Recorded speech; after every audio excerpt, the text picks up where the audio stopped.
Alam mo, sa totoo lang, awang-awa ako sa sarili ko. Oh, pabiktim ka na naman. O siya, sige, alis na lang ako. Nakita mo, pag nag-aaway tayo, ang solusyon mo, magpakalayo at iwanan ako. Please lang ha, wala akong panahon makipag-away sa'yo ngayon. Pagod Anong ako. tingin mo sa akin, aso? Nakakabul-habul sa'yo? At bakit? Sinabi ko bang habul-habulin mo ako? Utang ina naman. Panay ang lapit ko sa'yo, samantalang ikaw panay atras palayo sa akin. Bahala ka.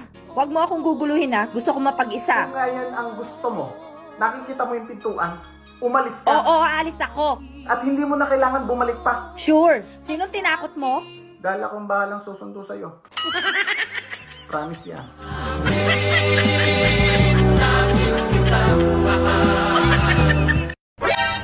Pabili ng pain reliever. Ilang piraso po? Isa lang. Ako lang naman kasi ang nasaktan.